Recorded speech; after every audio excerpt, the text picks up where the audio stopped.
Hi guys, my name is Ravi Kumar. So today we are discussing Kirchhoff's question.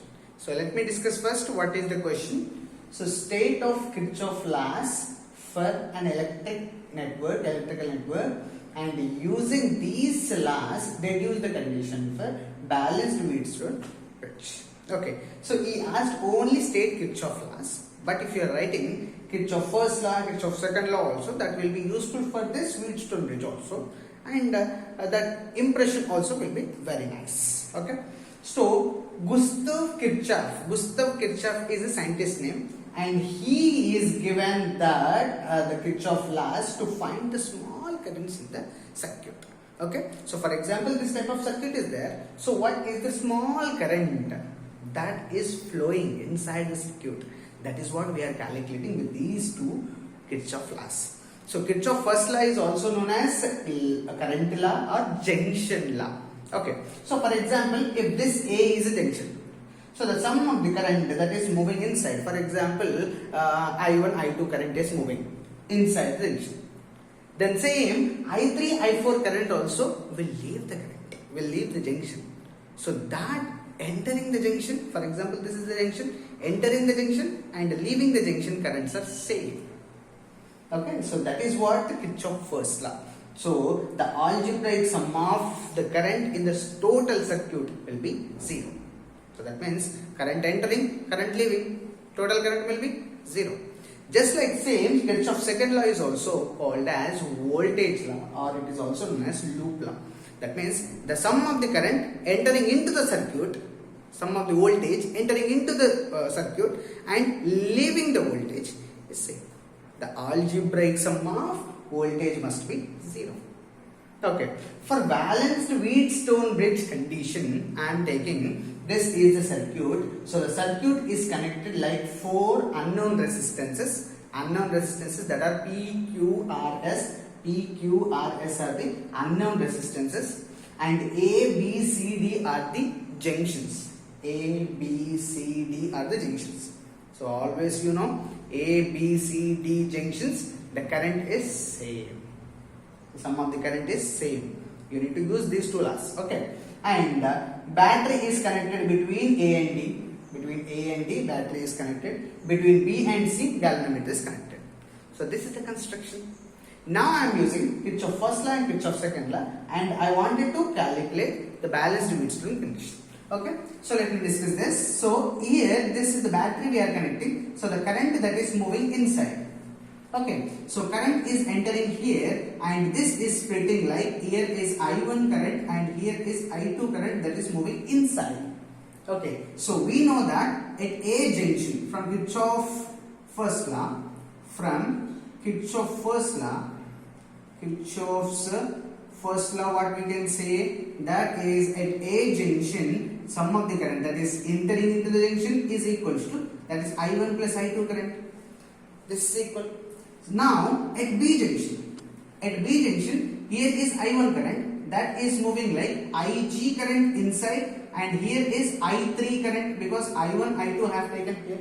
Here is I3, this is IG. So that is entering junction is I1 and leaving the junction B is I3 plus IG. So this is what the condition. And at junction C, now here is I2. So IG is coming here and I2 is coming here. So both are forming like here I4 current is forming. So coming the junction is I2 plus IG and leaving the junction is I4 current only at C junction. And here D junction I3 current is coming and I4 current is also coming, and leaving the junction is I, because we know already current is leaving I and current is coming also I. So that is D is equals to I3 current is coming and I4 current also coming, then forming I current is leaving the junction of D. So here we know that all the currents, that is current entering and doing some work and leaving the junction, all are same current. So here we know that if it shows null deflection when current is zero.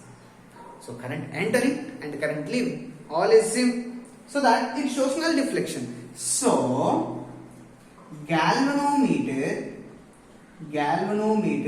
shows null deflection. Null deflection. Why null deflection? Because Ig current is 0. So if you are substituting Ig is equals to 0, then what happens? If Ig is equals to 0, then what happens? That is the at A junction I is equals to I1 plus I2. This is at A junction, and at B junction what happens? That is I1 is equals to I3 plus 0, because Ig 0 no. So that's why we are forming that is I1 is equals to I3. This you need to keep in mind. And at C junction, that is I2 plus Ig 0 is equals to I4. Then that forming I2 is equals to I4. So this is also you should keep in mind. At D junction is what happens? That is I3 plus I4 is equals to I.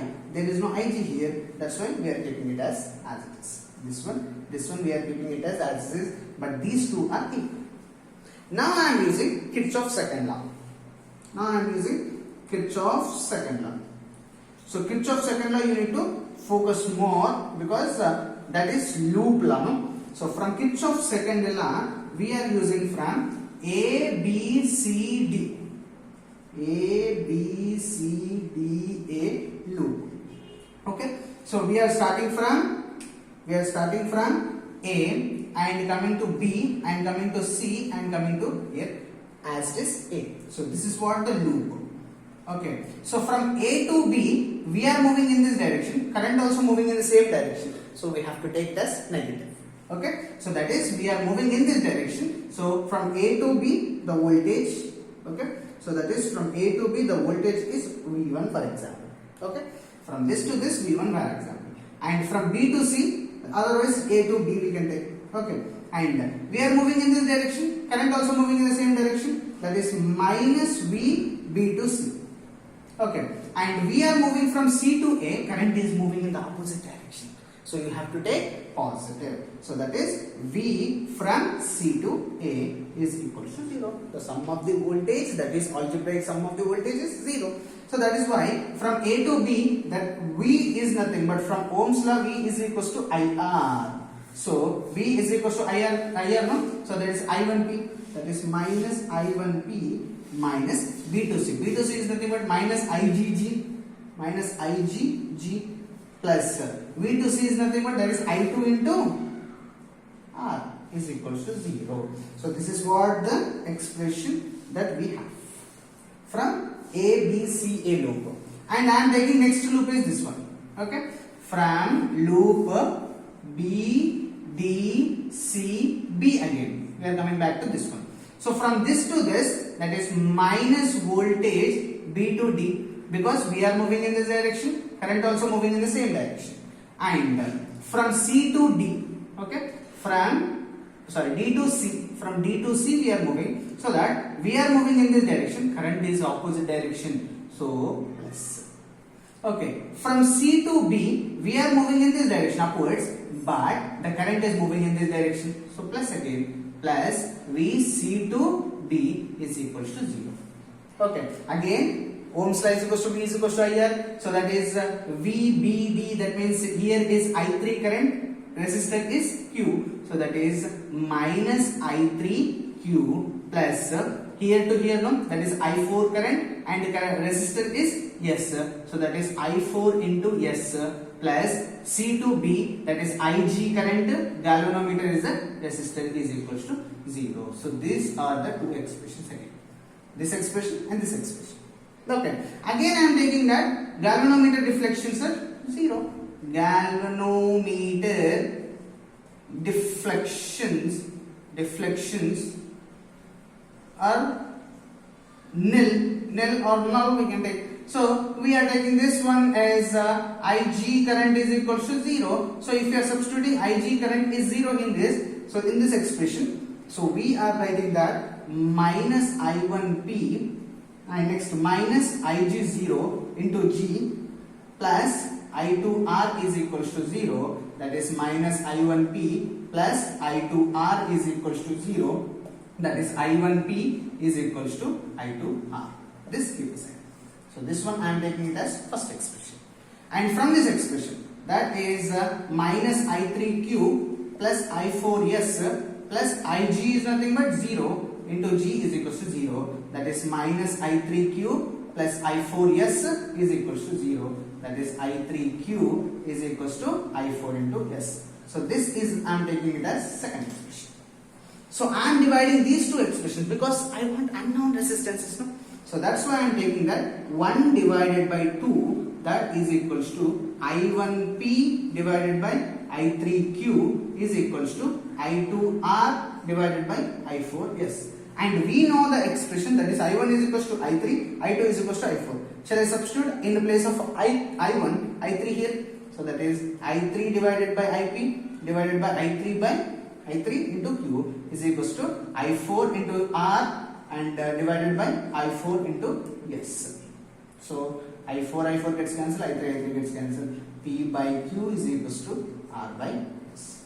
So this is what the unknown resistances expression, very important. Hope you understood the video, and next question will be soon. Have a nice day. I'll meet you in the next lecture.